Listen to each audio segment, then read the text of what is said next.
Bismillahirrahmanirrahim.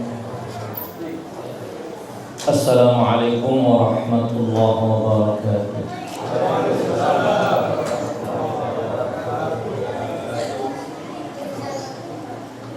Alhamdulillahi rabbil alamin.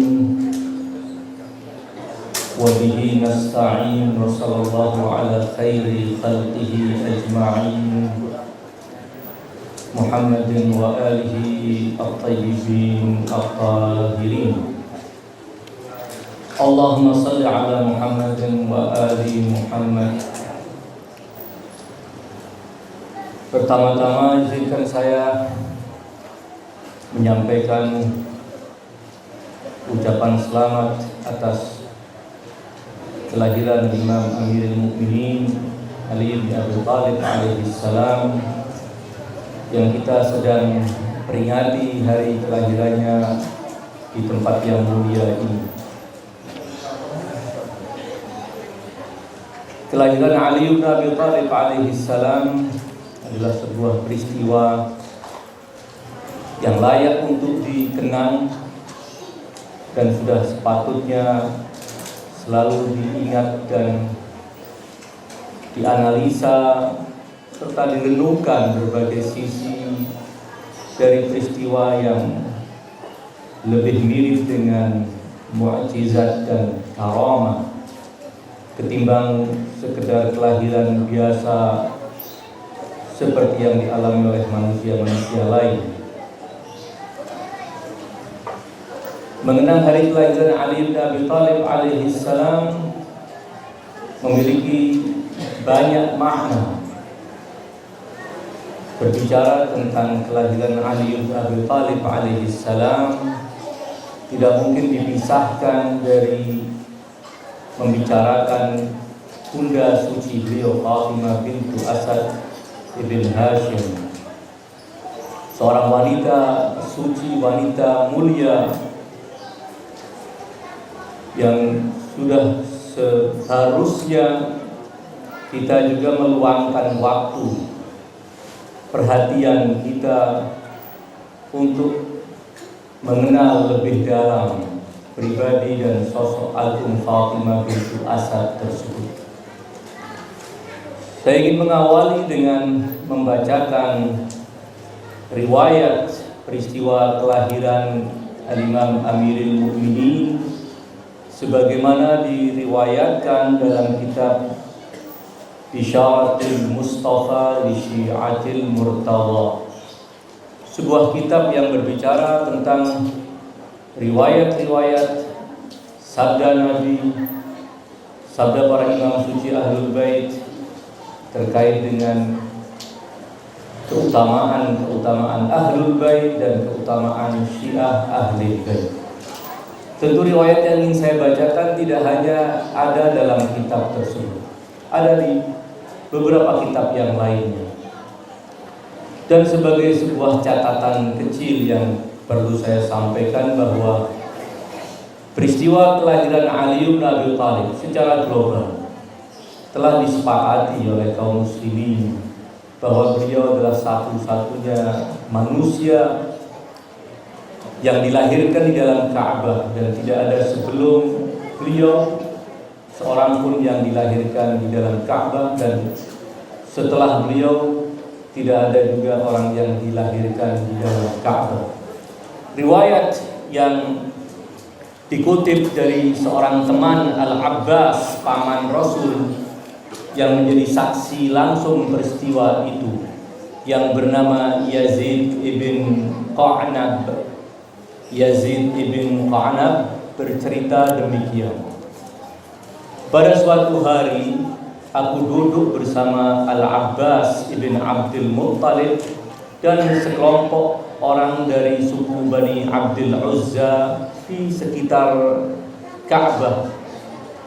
Kemudian muncullah Fatimah bintu Asad, ibu Al-Imam Amirul Mukminin, yang saat itu sedang hamil tua. Dan tiba-tiba ketika dia melakukan tawaf di sekitar Ka'bah sebagai amalan yang diwarisi dari An-Nabi Ibrahim ala nabiyina wa alihi wa alaihi salam, beliau merasa seakan janin yang ada di kandungannya segera akan keluar dan lahir. Waqad akhadha talq, saat akan melahirkan, rasa seakan bayi itu akan segera lahir itu dirasakan oleh Fatimah. Kemudian Fatimah bermunajat kepada Allah dan didengar oleh orang-orang yang ada di sekitar Ka'bah, termasuk Yazid ibn Qa'nab dan teman-temannya. Apa yang disampaikan dalam munajat oleh Fatimah bintu Asad? Rabbi, wahai Tuhanku, inni mu'minatun bik, aku adalah wanita yang beriman kepadamu.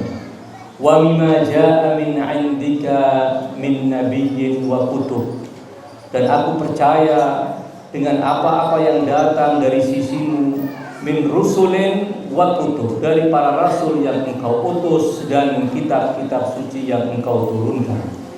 Wa inni musaddiqatun bi kalami jaddi Ibrahim al-Khalil alaihi salam, dan aku ini orang yang membenarkan ucapan kakekku Ibrahim al-Khalil alaihi salam. Wa annahu bana baitakal atiq, dan sesungguhnya dialah yang membangun rumah muliamu ini. Setelah itu, setelah Fatimah bintu Asad bermunajat, beliau bertawassul dengan kakeknya Ibrahim alaihissalam dan bertawassul dengan janin yang ada di perutnya agar Allah memudahkan prosesi kelahiran yang dia sedang rasakan saat-saat akan segera beliau alami.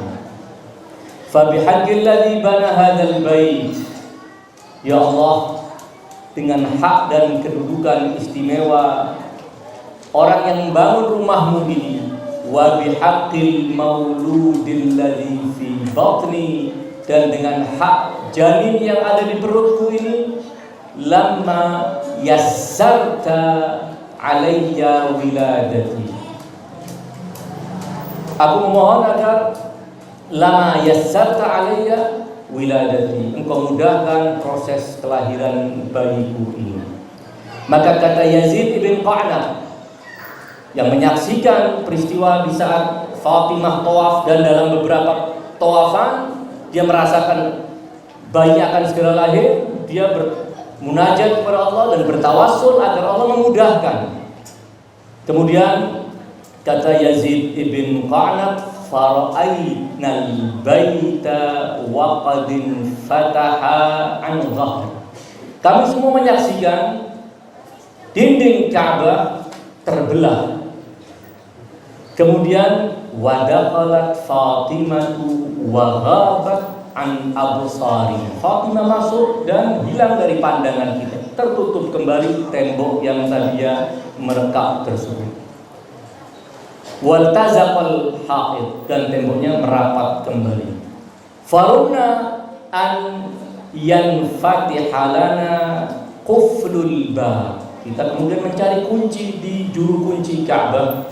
Kita akan buka pintu Ka'bah melalui kunci yang biasa dipakai dan biasanya langsung terbuka, namun falam yanfatih, kunci itu tidak bisa membuka pintu Ka'bah tersebut. Maka fa'alimna, kita semua masyarakat Makkah, tokoh-tokoh Quraisy, Abu Thalib tentu, suami Fatimah, dan yang lainnya memahami bahwa ini peristiwa yang tidak kebetulan. Ini peristiwa yang memang dirancang secara khusus oleh Allah Subhanahu wa taala untuk Fatimah bintu Asad dan untuk bayi yang akan beliau lahirkan. Fa'alimna anna dzalika amrun min Allah azza wa jalla, kami mengetahui bahwa ini adalah perkara yang khusus yang Allah ingin perlihatkan kepada kita. Tsumma kharajat ba'da rabi', setelah hari keempat di dalam Ka'bah, 4 hari 4 malam Fatimah bintu Asad, di hari keempat kharajat ba'da rabi' wa biyadiha Amirul Mukminin alaihi salam, Dan beliau keluar sambil menggendong Ali bin Abi Thalib alaihissalam yang sudah dibungkus dengan kain selimut. Ini riwayat disebutkan demikian. Lanjutan riwayat itu kemudian Fatimah bintu Asad berkata demikian. Inni fuddiltu ala man taqaddamani minan nisa. Aku telah diutamakan oleh Allah di atas wanita-wanita mulia sebelumku. Lianna Asiyata binta Muzahim abadatillah azza wa jalla sirran fi mawdi'in la yuhibbu an yu'badallahu fihi illa tirara. Asiyah bintu Muzahim menyembah Allah dalam keadaan rahasia di tempat yang Allah tidak ingin dia disembah di tempat itu, andai bukan karena terpaksa. Wa anna Maryam bint Imran hazzatin nakhlatal yabisata biyadiha hatta akalat minha rutaban janiyya. Sementara Maryam ketika dia hendak melahirkan dan diperintah oleh Allah untuk keluar dari tempat suci, tempat ibadah, untuk memilih tempat lain, dan setelah kelahiran putranya Isa untuk mendapatkan asupan, Allah perintahkan Maryam untuk menggoyangkan batang pohon kurma agar berjatuhan kurma-kurma setelah setengah matang itu untuk menjadi asupan pertama setelah kelahirannya. Untuk mendapatkan hidangan dari Allah, Allah perintahkan Maryam untuk melakukan sesuatu. Sementara aku, kata Fatimah, wa inni dakhaltu baitallahil haram. Aku masuk ke dalam Ka'bah, rumah Allah yang mulia. Fa akaltu min thimaril jannati wa arzaqiha. Aku makan dari buah-buah surga dan rizki yang khusus dari surga. Allah kirimkan ke dalam Ka'bah. Kita bisa lihat 4 hari baru keluar Fatimah bintu Asad membawa bayinya. Prosesi kelahiran di dalam Ka'bah, dan setelah Ka'bah kemudian dibuka, tidak ada bekas-bekas darah seperti biasanya jika seorang wanita melahirkan janin. Sementara aku, wa inni dakhaltu baitallahil haram fa akaltu min thimaril jannati wa arzaqaha. Falamma aradtu an akhruj, ketika aku hendak keluar, dan keluar tidak lewat pintu, keluar lewat tembok yang tadinya merekat dan kemudian tertutup kembali. Ketika Fatimah hendak keluar, tembok itu merekat kembali dan Fatimah keluar. Kata Fatimah bintu Asad alaihassalam, falamma aradtu an akhruj, ketika aku hendak keluar, hatafa biya hatifun, ada suara yang menyerukan kepadaku, ya Fatimah. Ini suara yang didengar, suara wahyu, yang bahasa kita memudahkan suara ilham dari Allah Subhanahu wa taala. Ya Fatimah, samihi Aliya, wahai Fatimah, beri nama bayimu itu dengan nama Ali. Fahuwa Aliyun, dia adalah pribadi yang selalu tinggi dan mulia. Wallahul Aliyul A'la, sementara Allah zat yang maha tinggi dan maha kuasa, maha tinggi dan maha mulia. Yaqul, kemudian kata suara yang didengar oleh Fatimah, inni syaqaqtu ismahu min ismi, aku ambil nama bayi ini dari namaku. Wa addabtuhu bi adabi, aku didik secara khusus dengan pendidikanku. Wa waffaqtuhu ala ghamidi wa waqaftuhu ala ghamidi ilmi, dan aku beritahu dia tentang ilmuku yang sangat rumit. Wa huwa alladhi yaksirul asnama fi baiti, bayi ini yang kelak akan meruntuhkan dan memecah arca-arca yang digelar di sekitar rumahku. Wa huwa alladhi yu'adzinu fawqa dhahri baiti, dan dia juga yang akan memandangkan adzan dari punggung rumahku yang suci. Wa yuqaddisuni wa yumajjiduni, bayi ini yang kelak akan mengkuduskanku, yang akan mengagungkanku. Lalu akhir dari suara yang didengar oleh Fatimah bintu Asad, Fatuba liman ahabbahu wa ata'a. Beruntunglah orang yang mencintai dan menaatinya. Wa wailun liman abghadahu wa asa. Celakalah orang yang membenci dan menentangnya. Riwayat tentang keagungan Fatimah bintu Asad seperti yang telah kita baca, dan mungkin juga riwayat-riwayat lain yang menjelaskan keagungan Fatimah bintu Asad. Dan perlu kita kembalikan atau kita bayangkan bagaimana di saat Fatimah bintu Asad keluar dari rumahnya untuk tawaf di sekitar Ka'bah. Kita perlu mengenal walaupun sekilas untuk sementara keagungan Fatimah bintu Asad. Dia bukan manusia sembarangan. Dia adalah istri Abu Thalib, pimpinan Quraisy, pimpinan suku Arab yang tinggal di kota Makkah, yang semua suku-suku Arab di luar kota Makkah tunduk kepada kepemimpinan suku Quraisy. Pimpinannya adalah Abu Thalib. Sebelum Abu Thalib adalah Abdul Muttalib, kakek Rasulullah Shallallahu Alaihi Wasallam, kakek Ali bin Abi Thalib. Semua mengakui kemuliaan Abu Thalib, keagungan Abu Thalib. Ayat-ayat Al-Quran pun telah menjelaskan beberapa jasa yang telah dilakukan oleh Abdul Muttalib untuk bangsa Arab secara umum dan untuk penduduk kota Makkah secara khusus. Kita harus mengenal bahwa Fatimah bintu Asad adalah istri Abu Thalib, pimpinan masyarakat Makkah secara khusus. Sehingga kita bisa bayangkan ketika dia keluar dari rumahnya, pasti akan mengundang perhatian, karena yang keluar bukan manusia, bukan perempuan biasa. Yang sedang ingin melakukan tawaf di sekitar Ka'bah bukan wanita biasa, namun wanita istri pimpinan penduduk kota Makkah. Tentu akan menjadi perhatian secara khusus. Karena ketika dia tawaf, orang-orang yang ada di sekitar situ memperhatikan.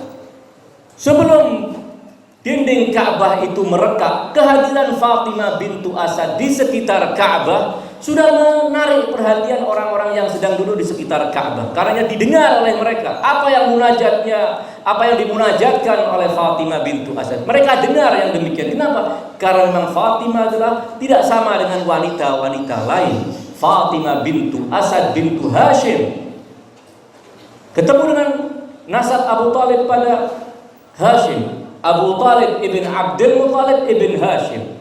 Fatimah bintu Asad bin Hashim. Dari keluarga besar. Keluarga Bani Hashim, keluarga Bani Abdul Muttalib adalah keluarga semua mengakui tanpa ada yang menyelisihi bahwa kepemimpinan dan keagungan masyarakat Quraisy ada di tangan keluarga Abdul Muttalib. Karena ketika kita membaca cerita-cerita tentang keagungan Fatimah bintu Asad, dan ini adalah bagian dari ketika kita ingin menjelaskan keagungan Ali bin Abi Thalib alaihi salam.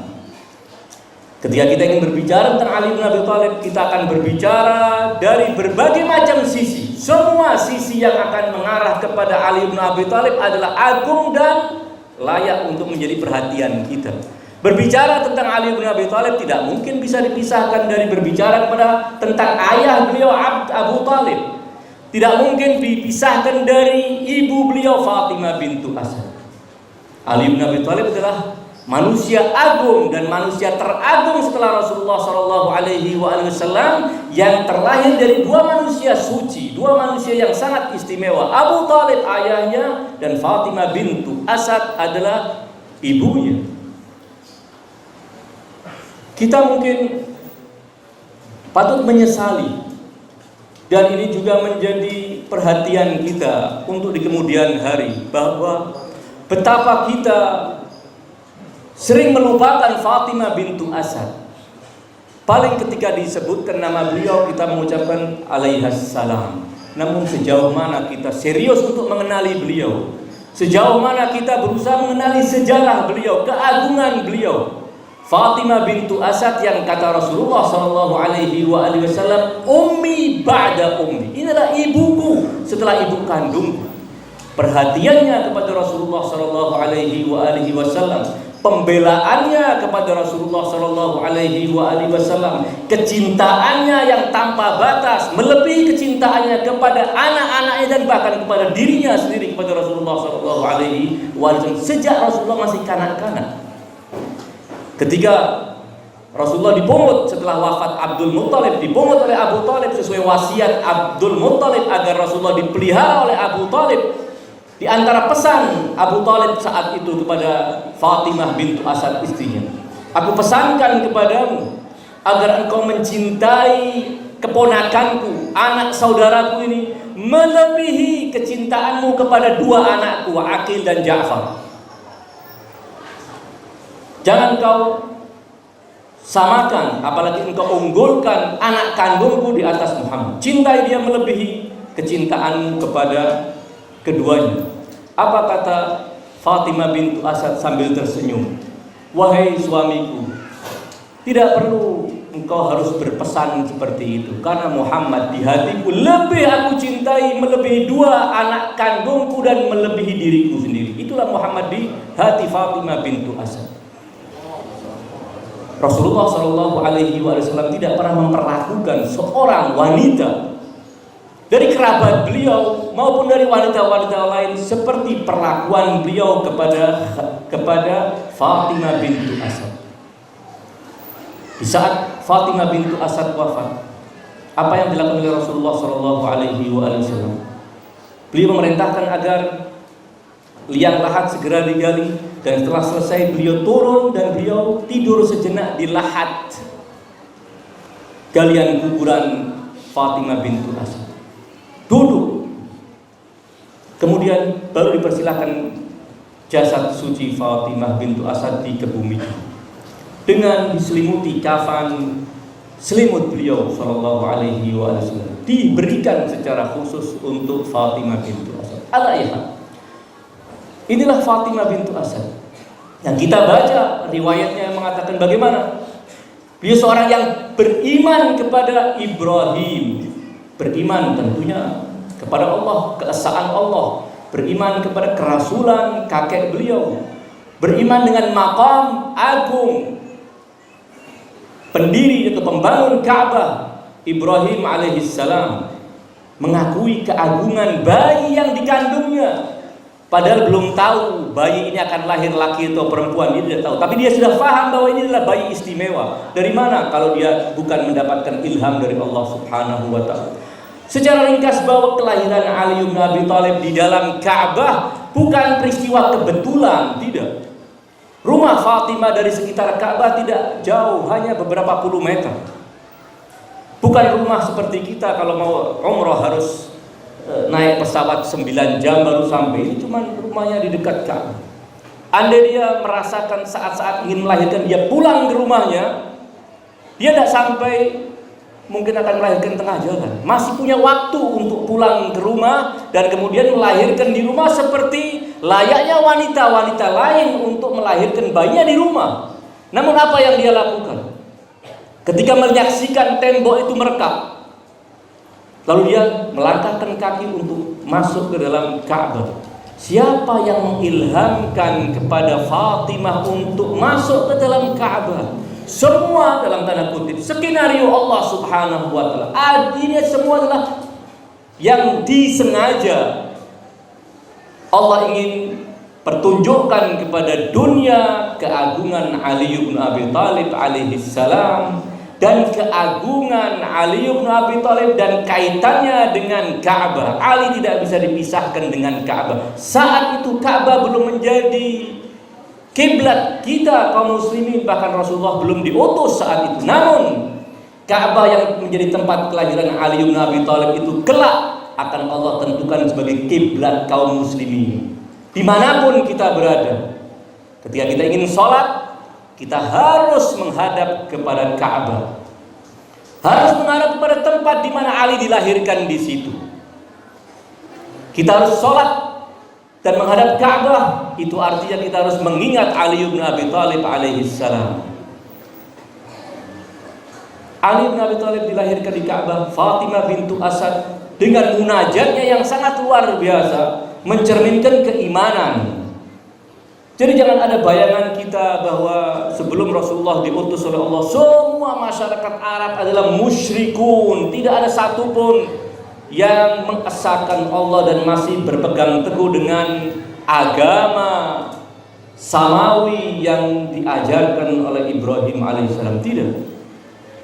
Agama yang diajarkan oleh Nabiullah Ibrahim, prinsip tauhid yang diperjuangkan oleh Nabiullah Ibrahim terus diwarisi generasi demi generasi, dan pewarisnya adalah pada generasi akhir sebelum Rasulullah Shallallahu Alaihi Wasallam adalah Bani Hashim. Mereka adalah manusia-manusia pilihan yang mewarisi kesucian ajaran tauhid yang dibawa oleh Nabiullah Ibrahim alaihissalam. Untuk memahami hakikat keagungan Ali bin Abi Thalib alaihissalam, untuk memahami hakikat imamat Ahlul Bait alaihissalam, bahkan untuk memahami kenabian baginda Rasulullah Shallallahu Alaihi Wasallam, tidak mungkin akan sempurna kalau kita tidak memahami keagungan Bani Hashim.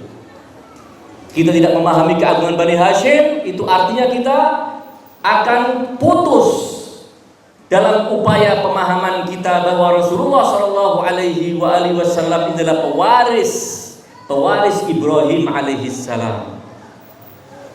Allah telah menjanjikan bahwa dari keturunan Ibrahim Allah akan jadikan orang-orang yang akan terus berpegang teguh dengan tauhid, dan generasi demi generasi tauhid itu akan diwariskan. Abu Talib adalah pewaris akhir sebelum kemudian Allah tunjuk Nabi seperti yang dijanjikan kepada Nabi Allah Ibrahim dan seperti yang diminta oleh Nabi Allah Ibrahim. Abdul Muthalib sebelum Abu Talib, Hashim, dan demikian seterusnya, ayah-ayah Rasulullah Shallallahu Alaihi Wasallam.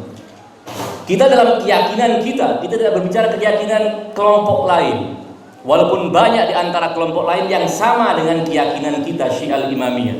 Kita tidak sekedar meyakini bahwa ayah-ayah Rasulullah adalah manusia-manusia yang beriman kepada Allah. Tidak demikian saja kita berkeyakinan. Namun ayah-ayah Rasulullah adalah siddiqun, orang-orang pilihan, orang-orang yang istimewa, orang-orang yang disucikan oleh Allah Subhanahu wa taala.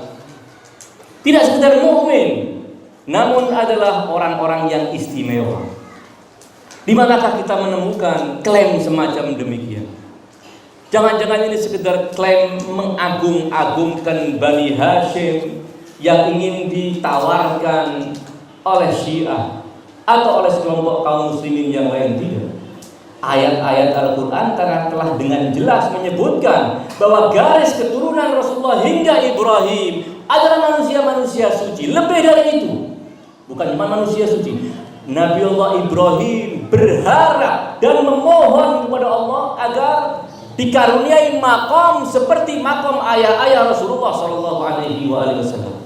Makom yang sangat luar biasa. Nabiullah Ibrahim memohon kepada Allah Subhanahu Wa Taala agar diberi keistimewaan seperti yang Allah berikan kepada keturunannya yang telah akan melahirkan Rasulullah Shallallahu Alaihi Wasallam.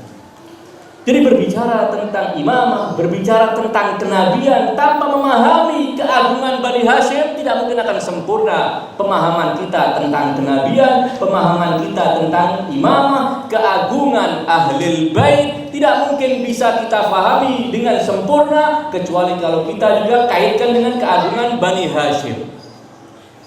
Tentu ketika saya mengatakan Bani Hashim tidak seluruh anggota Bani Hashim yang menyandang itu semua, namun adalah orang-orang terpilih dari Bani Hashim. Saya akan bacakan ayat yang setelah saya jelaskan sekilas, insya Allah saya akan kembali berbicara tentang Fatimah bintu Asad. Bagaimana keagungan Fatimah bintu Asad mendapat tugas dari Allah Subhanahu wa taala, mendapat kemuliaan dan kehormatan dari Allah Subhanahu wa taala untuk melahirkan Ali bin Abi Thalib putranya di dalam Ka'bah. Tugas dari Allah Subhanahu wa taala yang dia jalankan. Sebagaimana juga Maryam mendapat tugas dari Allah untuk melahirkan bayi sucinya Isa sebagai mukjizat di kalangan Bani Israil. Ayat di dalam surat Al-Baqarah pada ayat ke-127, dan tentunya sebelumnya ada beberapa ayat dan setelahnya juga ada beberapa ayat, namun saya batasi membacakan ayat pada 127 surat Al-Baqarah. Allah Subhanahu wa taala bercerita demikian kepada kita ketika Ibrahim dan Ismail mendapat tugas dari Allah Subhanahu wa taala untuk membangun Ka'bah. Tentu ketika Ibrahim datang membawa istri dan anaknya Ismail, Ka'bah belum terbangun, hanya hamparan tanah tandus. Namun di situ ada cikal bakal Baitullahil Haram. Kemudian Allah perintahkan Ibrahim untuk membangun Ka'bah, mengambil batu dari beberapa gunung yang ada di Ka'bah, kemudian ditumpuk dan dibangunlah Ka'bah seperti yang kita saksikan. Allah bercerita demikian dalam Al-Quran. Wa id yarfa'u Ibrahimul qawa'ida minal bait wa Ismail. Ingat wahai Nabi, ingat wahai kalian membaca ayat ini yang memahami cerita tentang apa yang dilakukan oleh Ibrahim. Ingat ketika Ibrahim bersama Ismail meninggikan bangunan Al-Baitul Haram, bangunan Ka'bah. Ingat itu. Apa yang mereka lakukan setelah selesai membangun Ka'bah, membangun bangunan yang Allah sebut dengan Al-Bait? Mereka berdua berkata, Rabbana, wahai Tuhan kami, taqabbal minna. Perintah telah kami laksanakan, maka terimalah amal ini. Taqabbal minna, innaka antas sami'ul alim. Sesungguhnya engkau adalah zat yang maha mendengar dan maha mengetahui. Mengetahui bahwa ketulusan kami berdua dalam membangun ini tanpa pamrih, semata karena perintah Allah Subhanahu wa ta'ala. Kemudian doa lanjutannya, Rabbana, ya Allah Tuhan kami, waj'alna muslimaini lak. Jadikan kami berdua, aku dan anakku Ismail, menjadi muslimain. Tentu bukan muslim biasa, karena dalam tafsiran-tafsiran yang disebutkan oleh para ulama, mukhlasain, orang yang bukan mukhlas, yang dipilih oleh Allah Subhanahu wa ta'ala, punya kepasrahan total kepada Allah Subhanahu wa ta'ala. Makom yang di atas makom yang bisa kita bayangkan, bukan sekedar pasrah biasa seperti yang mungkin dialami oleh sebagian dari kita, kepasrahan dan ketundukan kepada Allah. Ketundukan dan kepasrahan yang terpuncak. Ini yang diminta oleh Nabi Allah Ibrahim. Waj'alna muslimaini lak. Karena tidak mungkin, tidak masuk akal kalau Nabi Allah Ibrahim meminta, ya Allah jadikan kami seorang muslim. Karena ketika Nabi Allah Ibrahim memohon Rabbana waj'alna muslimaini lak, bukan sekedar Ibrahim telah beriman kepada Allah Subhanahu wa ta'ala, namun Ibrahim telah Allah tunjuk sebagai nabi, Ibrahim telah Allah lantik sebagai rasul, Ibrahim telah Allah angkat sebagai imam. Dalam ayat-ayat sebelumnya, wa idztala Ibrahim rabbuhu bikalimatin fa'atammahun qala inni ja'iluka lin-nasi imama qala wa min dzurriyyati qala la yanalu ahdil zalimin. Ayat yang sebelumnya bercerita tentang bagaimana Allah telah mengangkat Ibrahim menjadi imam. Kemudian Ibrahim memohon kepada Allah, ya Allah, ini adalah anugerah besar, berikan juga anugerah ini untuk keturunanku. Maka Allah mengatakan la yanalu ahdil zalimin. Keturunanmu yang zalim tidak akan mendapatkan ini. Janjiku tidak akan mengena mereka. Jadi permintaan Nabi Allah Ibrahim, Rabbana waj'alna muslimaini lak, kita bisa bayangkan Ibrahim yang sudah jadi nabi, Ibrahim yang sudah jadi rasul, Ibrahim yang sudah jadi imam, memohon kepada Allah waj'alna muslimaini lak, jadikan kami berdua muslimaini lak. Berarti maqam taslim, maqam Islam yang ini, maqam yang di atas maqam kenabian, di atas maqam kerasulan, di atas maqam imamah, maqam yang sangat mulia. Karena Ibrahim memohon kepada Allah Subhanahu wa ta'ala. Apakah kemudian berhenti? Tidak. Rabbana waj'alna muslimaini lak wa min dzurriyyatina ummatan muslimatan lak, dan jadikan juga dari keturunanku yang melalui Ismail satu ummatan muslimatan, satu kelompok yang selalu berserah diri kepadamu, Sekali lagi bukan muslim, cuman muslim KTP, tidak.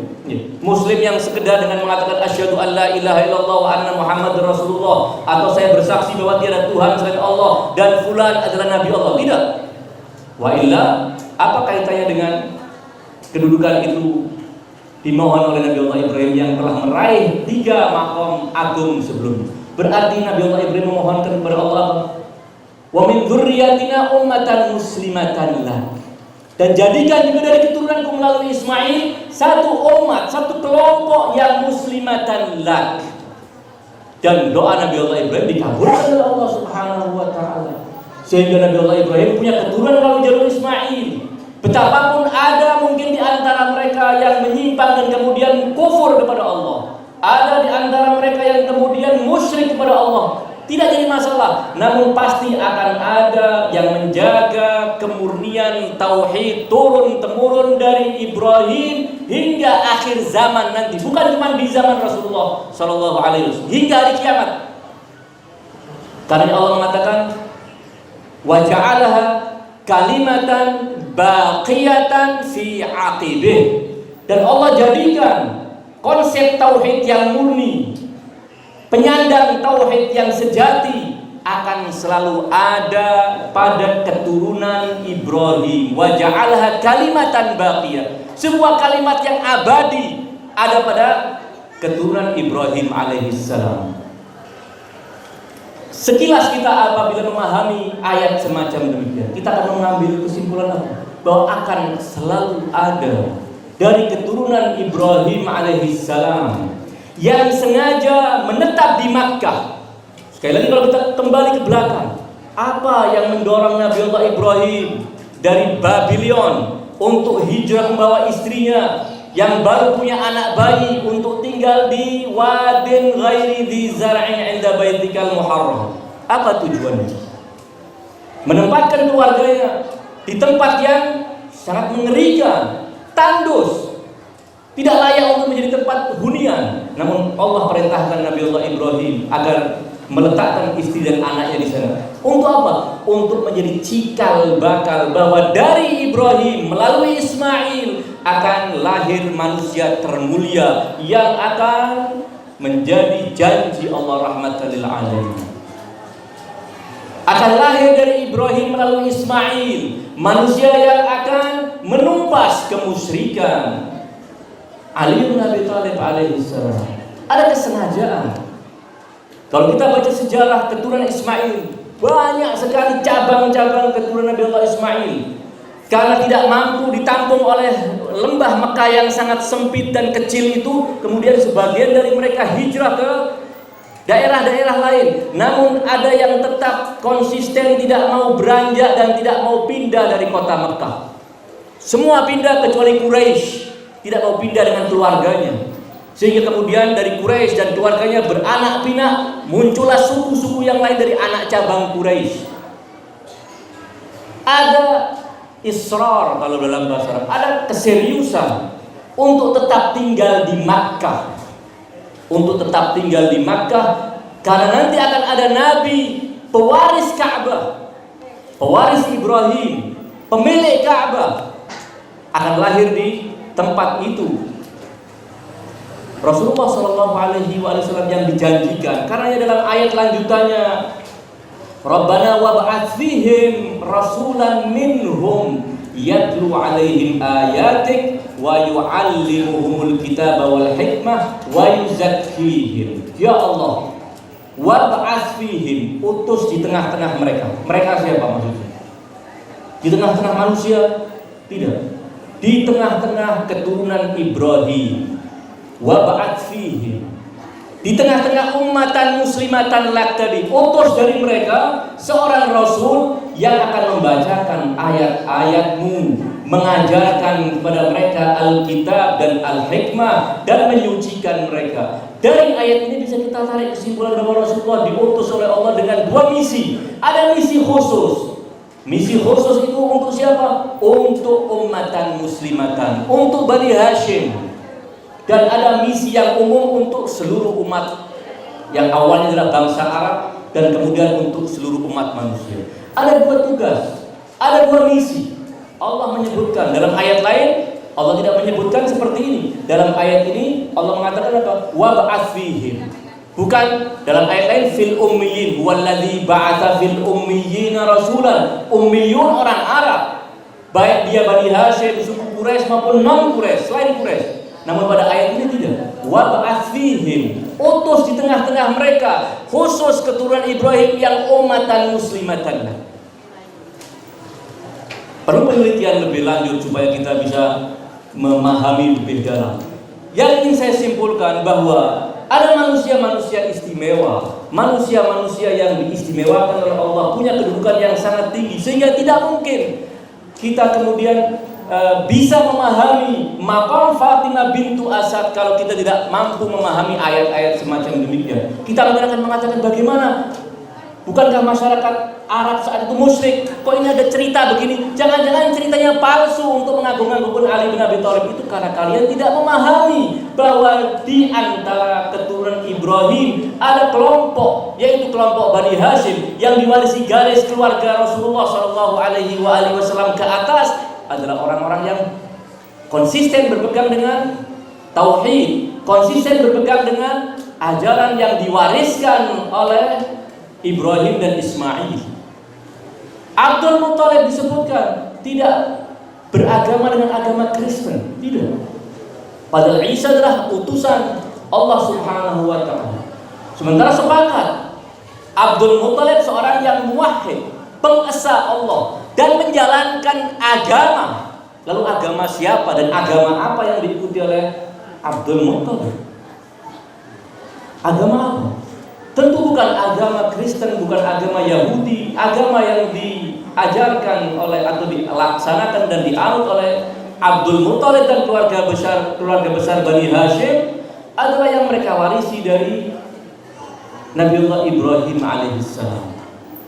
Dan ada ilham khusus, karena kita meyakini bahwa ayah-ayah Nabiullah Ibrahim, ayah-ayah Rasulullah sallallahu alaihi wasallam adalah ausia, para wasi Ibrahim. Jadi saya lagi bukan makam sekedar mukmin. Kita masih ribut ayah bunda Rasulullah itu di neraka atau surga. Terlalu sesat membicarakan itu. Terlalu sesat. Bagaimana kita masih mempermasalahkan keimanan ayah Rasulullah sallallahu alaihi wasallam, kakek Rasulullah sallallahu alaihi wasallam. Mereka bukan sekedar mukmin. Mereka adalah pelanjut misi Anbiya, bukan nabi, bukan. Namun pemegang ajaran yang Allah ilhamkan. Kalau Fatimah bintu Asad dalam cerita yang tadi telah kita baca, mendengar suara, kemudian kita menganggap itu sesuatu yang menyalahi pakem-pakem Islam. Islam apa yang dianggap telah disalahi oleh apa yang diceritakan oleh riwayat ini? Islam kamu, iya. Sementara Islam kamu bukan Islam Allah, bukan Islam Rasulnya, bukan Islam Ahlul Bait. Islam yang tidak tahu disimpulkan dari apa. Amma Islam yang dibawa oleh Al-Quran Al-Karim, tidak cuma para nabi yang mendapatkan wahyu dari Allah Subhanahu wa ta'ala, bukan para rasul saja. Maryam bukan nabi, mendapatkan wahyu dari Allah, berjumpa dengan malaikat, berdialog dengan malaikat, mendapatkan perintah-perintah. Ibu Nabi Allah Musa mendapatkan wahyu dari Allah, walaupun kemudian dimaknai ilham, silahkan menjadi masalah. Yang penting ilham dari Allah Subhanahu wa ta'ala, bukan ilham karena semedi atau wangsit yang tidak jelas. Ilham dari Allah Subhanahu wa ta'ala, apapun istilahnya, mau istilah wahyu silakan, istilah ilham silakan, istilah apapun yang pasti dari Allah Subhanahu wa ta'ala, dan bukan cuma lintasan-lintasan, benar-benar didengar oleh telinga mereka, difahami oleh hati mereka. Ketika ketika Fatimah bintu Asad mendengar seruan bahwa namai putramu dengan Ali, kita kembali bahwa apa sekali lagi yang mendorong Fatimah kemudian melangkahkan kakinya bukan kembali pulang ke rumah, namun kemudian masuk ke dalam Ka'bah. Siapakah yang mengilhamkan dalam pikiran Fatimah? Tentu Fatimah sudah memahami bahwa ada tugas. Beliau harus melahirkan Ali di sekitar Ka'bah. Harus datang ke sekitar Ka'bah dan kemudian akan melahirkan bayinya di dalam Ka'bah. Kita bisa bayangkan seorang wanita terhormat, mulia apabila harus terlanjur kemudian melahirkan bayinya di tengah jalan di hadapan orang-orang, apa yang bisa kita bayangkan? Dia pasti akan dipermalukan, kan begitu. Hatta belum melahirkan, ketika ada pendarahan-pendarahan awal di tengah orang banyak, pasti akan dipermalukan. Namun Allah perintahkan Fatimah bintu Asad untuk keluar dari rumahnya di hari-hari terakhir. Kita bisa bayangkan, semua wanita yang sedang hamil, ketika sudah ada hitungan bahwa di hari-hari ini kemungkinan akan bayinya lahir, dia tidak akan keluyuran keluar rumah, maksudnya demikian, akan menanti. Namun apa yang mendorong Fatimah bintu Asad kemudian keluar untuk tawaf di sekitar Ka'bah? Adakah tafsiran lain selain Allah mengilhamkan kepada dia? Keluarlah, karena kamu sedang menjalankan tugas besar. Kamu tidak boleh melahirkan bayimu di rumah seperti bayi-bayi lain. Kamu harus melahirkan bayimu di Ka'bah. Karena itu akan menjadikan peringatan buat umat manusia bahwa bayimu ini yang harus dikenang, bayimu ini yang harus dijadikan jalan menyampaikan kepada Allah Subhanahu wa Ta'ala, bayimu ini yang harus selalu diingat kapanpun setiap hamba ingin mengingat Allah Subhanahu wa Ta'ala. Dijalankan oleh Fatimah bintu Asad, dan kemudian beliau melangkahkan kakinya masuk dalam tembok yang merekat tersebut, yang kemudian sekarang disebut dengan nama mustajab, ya.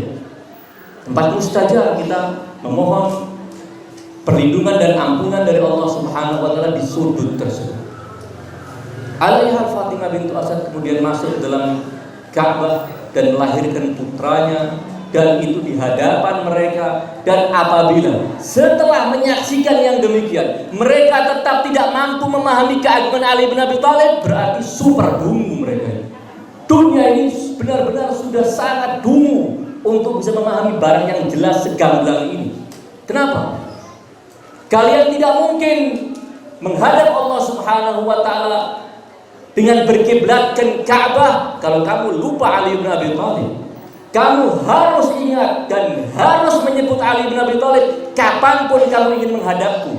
Tidak mungkin Allah izinkan kita menghadap kepada Allah tanpa mengingat Ali bin Abi Thalib, tanpa menyebut Ali bin Abi Thalib. Kita mau ataupun kita tidak mau, kita sadar atau kita tidak sadar, setiap kali kita sholat kita selalu menyebut Ali bin Abi Thalib. Tidak mungkin sholat bisa dilaksanakan dan diterima oleh Allah Subhanahu wa Ta'ala tanpa mengingat Ali, tanpa menyebut Ali bin Abi Thalib. Tidak mungkin diterima oleh Allah. Bukankah kita ketika sholat, apa yang kita harus baca? Kita bersolawat kepada Nabi dan keluarganya. Ali adalah Sayyidul Itra, Sayyidul Ahlul Bait. Mungkinkah kita ketika membaca Allahumma sholli ala Muhammadin wa ali Muhammad kemudian tidak ingat Ali bin Abi Thalib?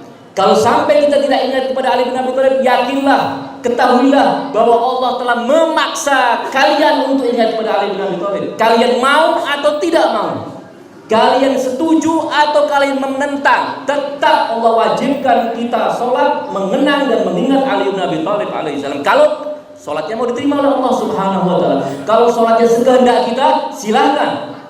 Allahumma sholli ala Muhammad terus titik, silakan. Nanti minta pahalanya bukan dari Allah Subhanahu wa Ta'ala, minta pahala dari yang ngajari dan kawan-kawan itu, silakan. Amma kita mau sholatnya diterima oleh Allah Subhanahu wa Ta'ala, harus nyebut Ali bin Abi Thalib. Allahumma sholli ala Muhammad wa ali Muhammad artinya siapa? Ahlul Bait Ali bin Abi Thalib alaihissalam. Di saat kita menghadap kepada Allah Subhanahu wa Ta'ala, Allah ingin mengatakan, kamu sholatlah menghadap Ka'bah. Di Ka'bah itu kekasihku telah dilahirkan. Dan apabila engkau ingin sampai kepadaku, menghadaplah ke Ka'bah itu dan ingatlah bayi yang pernah dilahirkan di Ka'bah tersebut. Tanpa itu, sholat kita tidak akan sempurna dan bahkan tidak akan membuahkan hasil apapun. Ketika kita salam, apa yang kita baca? Assalamualaikum ayyuhan nabi wa rahmatullahi wa barakatuh. Setelahnya, Assalamu alayna wa ala ibadillahi salihin. Siapa sayyidus salihin? Penghulu orang-orang yang soleh siapa selain Ali bin Abi Thalib alaihissalam? Kita mau atau kita tidak mau, kita suka atau kita tidak suka, dalam sholat kita harus mengingat Ali bin Abi Thalib alaihissalam.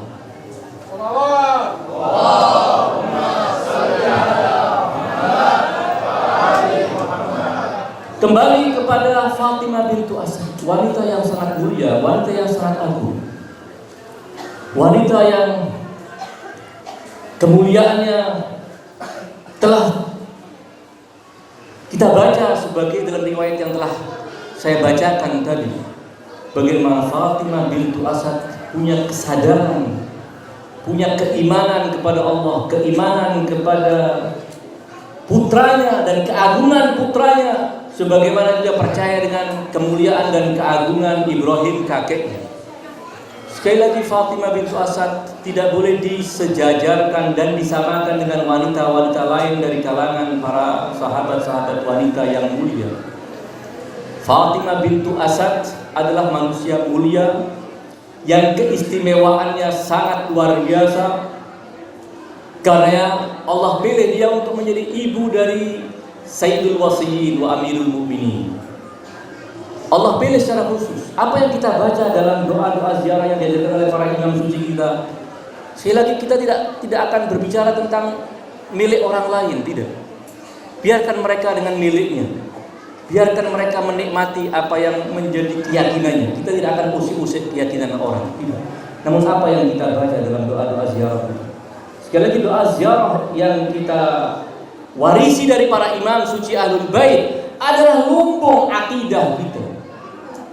Bukan sekedar bacaan ritual yang kita baca dan selesai, namun semua poin-poin dan doktrin-doktrin akidah yang baku ada dalam doa-doa ziarah. Ziarah Asyura, ziarah Aminullah, ziarah Al-Imam Amirul Mukminin di hari Ghadir, ziarah Jami' Al-Kabirah, dan ziarah-ziarah Asyura yang khusus maupun yang umum, ziarah para imam, ziarah orang-orang mulia dari keluarga Nabi, ziarah Abdul Fadl, ziarah Zainab, ziarah Ali Al-Akbar. Semua teks-teks ziarah itu adalah kurikulum yang mengokohkan akidah kita. Apa yang kita baca? Kita bersaksi bahwa engkau fil aslabit apa? Fil aslabis syamihah wal arhamil mutahharah. Kita tidak cuma meyakini bahwa ayah-ayah Nabi, ayah-ayah para imam adalah manusia-manusia suci, namun kita juga meyakini ibu-ibu mereka adalah wanita-wanita suci. Silahkan baca sejarah bagaimana kemuliaan masing-masing dari ibu para imam suci Ahlul Bait, manusia-manusia suci. Sekali lagi kita kembali bahwa ketika kita ingin berbicara tentang keagungan Ahlul Bait, kembalilah kepada keagungan Bani Hashim yang mewarisi kemuliaan dan kesucian serta tauhid yang murni dari An-Nabi Al-Akram, dari An-Nabi Ibrahim alaihissalam. Kita akan memahami bahwa tidaklah heran apabila lahir dari kelompok ini, selain tentunya para imam suci Ahlul Bait, tidak diragukan puncak dari kemuliaan mereka adalah pada 14 manusia suci, tidak diragukan. Namun kita juga temukan bahwa ada pribadi-pribadi yang sangat istimewa yang terlahir dari Bani Hashim, baik di zaman Rasulullah SAW maupun setelah zaman Rasulullah SAW. Dari keturunan Al-Hasan dan Al-Husain terlahirlah manusia-manusia mulia. Keturunan Ali bin Abi Thalib dari ibu selain Fatimah terlahir manusia-manusia mulia. Mereka adalah tokoh-tokoh Bani Hashim. Abdul Fadl Abbas. Makam-makam yang dimiliki oleh orang-orang ini adalah orang-orang istimewa.